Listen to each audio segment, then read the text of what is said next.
দেশের মাটিতেই যুদ্ধ ট্যাঙ্ক এবং হেভিওয়েট মেশিনগান তৈরির সিদ্ধান্ত বাংলাদেশের। সেই সাথে বাড়ানো হবে সেনাবাহিনীর সংখ্যাও। সর্বোপরি একটি সামরিক শিল্প গঠনের সিদ্ধান্ত সেনাপ্রধানের।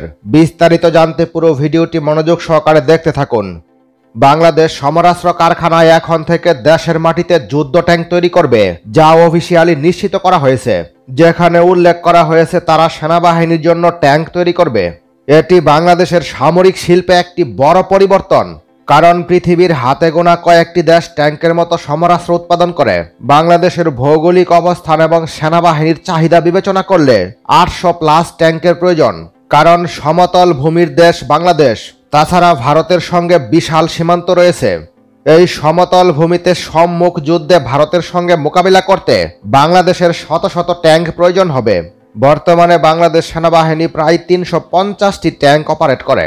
এই হিসেবে আরও 400 থেকে 500টি ট্যাঙ্কের ঘাটতি রয়েছে বাংলাদেশ সেনাবাহিনী বহরে।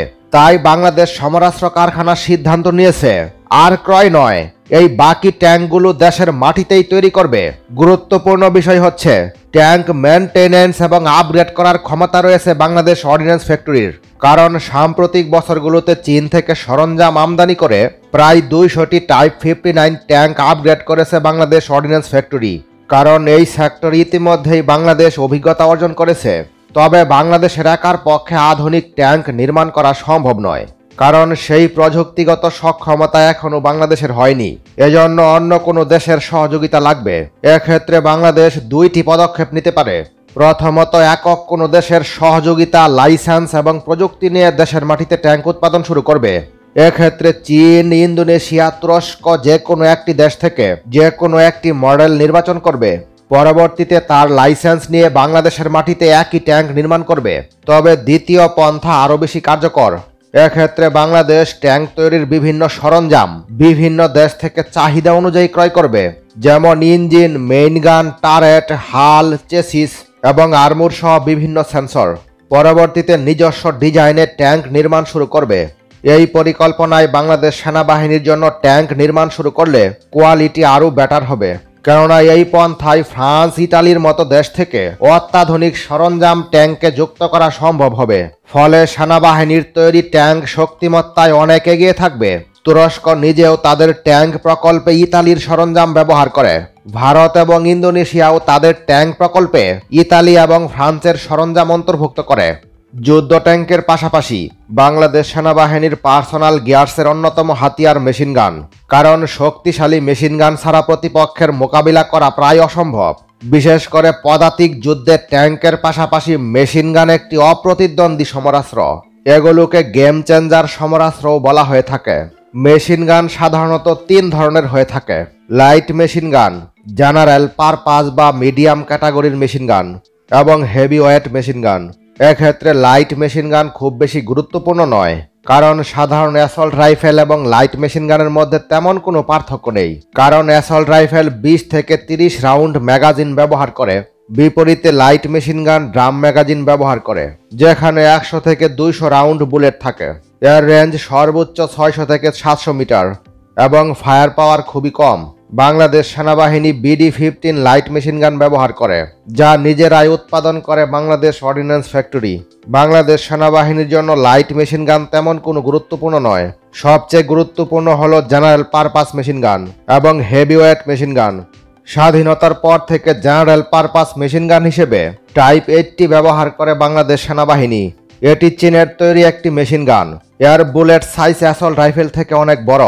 এর সর্বোচ্চ রেঞ্জ 1000 মিটার, কখনো কখনো 1500 মিটার। এগুলোকে বলা হয় মিডিয়াম ক্যাটাগরির মেশিনগান, যার ওজন হয় 9 থেকে 12 কেজি, যাতে প্রতিপক্ষের উপর হেভি ফায়ারিং করা সম্ভব হয়, অর্থাৎ লাইট মেশিনগান থেকে 3 থেকে 4 গুণ শক্তিশালী। অপরদিকে হেভিওয়েট মেশিনগান হিসেবে সোভিয়েত ইউনিয়নের তৈরি DFH কে অপারেট করে বাংলাদেশ সেনাবাহিনী। এর রেঞ্জ সর্বোচ্চ 2000 মিটার এবং ওজন প্রায় 40 কেজি।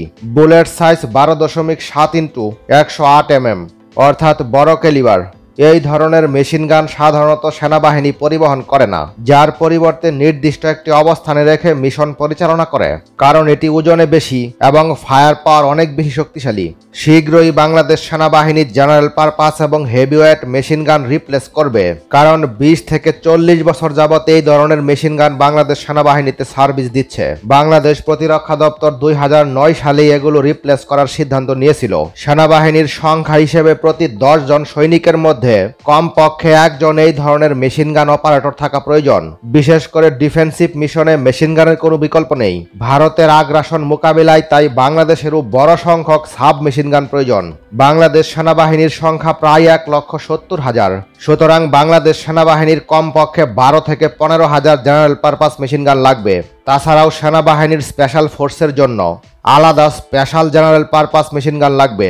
বাংলাদেশ সমরাস্ত্র কারখানায় এই মেশিন গানগুলো তৈরির পরিকল্পনা রয়েছে, কেননা এই মেশিন গানগুলো অত্যন্ত ব্যয়বহুল, যার ফলে পরিবহনে কমফোর্টেবল মেশিন গান বাংলাদেশ সেনাবাহিনী বহরে অন্তর্ভুক্ত করা আদৌ সম্ভব হয়নি, যার ফলে বাংলাদেশ সমরাস্ত্র কারখানাতে এসব হেভিওয়েট মেশিন গান তৈরির কোনো বিকল্প নেই।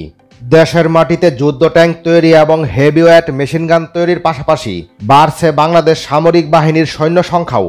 1985 সালে বাংলাদেশের সামরিক বাহিনীতে সৈন্য সংখ্যা ছিল মাত্র 91,000। পরবর্তীতে এই সংখ্যা রেকর্ড বৃদ্ধি করেন হোসেন মোহাম্মদ এরশাদ। 1995 সালে বাংলাদেশ সামরিক বাহিনীতে সৈন্য সংখ্যা হয় 1,70,000 কিংবা তারও বেশি, অর্থাৎ মাত্র 10 বছরে বাংলাদেশ সামরিক বাহিনীতে সৈন্য সংখ্যা দ্বিগুণ করা হয়েছিল, যা বাংলাদেশের ইতিহাসে একটি রেকর্ড। তৎকালীন সময়ে মাত্র 10 বছরের ব্যবধানে বাংলাদেশ সামরিক বাহিনীতে সৈন্য সংখ্যা দ্বিগুণ হওয়ার অন্যতম কারণ ছিল সামরিক অভ্যুত্থান এবং সেনাবাহিনীর রাজনৈতিক হস্তক্ষেপ। বাংলাদেশের অভ্যন্তরীণ ইস্যুতে তখন সকল সিদ্ধান্ত নিত বাংলাদেশ সেনাবাহিনী, ফলে দেশের নিয়ন্ত্রণ প্রতিষ্ঠা করতে অতিরিক্ত সৈনিকের প্রয়োজন হতো। পরবর্তীতে 2002 সাল নাগাদ সেনাবাহিনীর সংখ্যা দাঁড়ায় 2 লক্ষ। তারপর বাংলাদেশের অভ্যন্তরীণ ইস্যুতে নতুন করে সেনাবাহিনী হস্তক্ষেপ করতে শুরু করে। ফলাফল 2005 সালে বাংলাদেশ সামরিক বাহিনীর সংখ্যা দাঁড়ায় 2,52,000, যা পরবর্তীতে কমতে শুরু করে এবং 2016 সালে তা এসে পৌঁছায় 2,20,000-এ। পরবর্তীতে 2017 সালে বাংলাদেশ সামরিক বাহিনীর সংখ্যা বৃদ্ধি করার সিদ্ধান্ত নেয় প্রতিরক্ষা দপ্তর। ফোর্সেস গোল 2030-র আওতাধীন এই পরিকল্পনা সংশোধন করে নতুন সিদ্ধান্ত গ্রহণ করে, যার আওতাধীন বাংলাদেশ সামরিক বাহিনীর সংখ্যা বৃদ্ধির উপর গুরুত্ব আরোপ করে। অতীতে সেনাবাহিনীর সংখ্যা রেকর্ড হলেও তা স্থায়ীভাবে ধরে রাখা সম্ভব ছিল না, কারণ তৎকালীন সময়ে পর্যাপ্ত সামরিক ঘাঁটি এবং ডিভিশন ছিল না। ফলে রাজনৈতিক সমস্যার সমাধান হলেই সেনাবাহিনীর সংখ্যা কমিয়ে আনত। এই সমস্যার স্থায়ী সমাধান করতে সেনাবাহিনীর ইতিহাসে সবচেয়ে বড় কয়েকটি সামরিক প্রকল্প বাস্তবায়ন করে। যুদ্ধ ট্যাঙ্ক তৈরি এবং দেশের মাটিতেই হেভিওয়েট মেশিনগান তৈরি, সর্বোপরি বাংলাদেশের সামরিক শিল্প গঠনের উদ্যোগ নিয়েছেন সেনাপ্রধান জেনারেল ওয়াকারুজ্জামান। এ ব্যাপারে আপনাদের মতামত কমেন্টের মাধ্যমে জানিয়ে রাখুন। পরবর্তী নতুন ভিডিও সবার আগে পেতে একটি লাইক দিয়ে চ্যানেলটি সাবস্ক্রাইব করে রাখুন।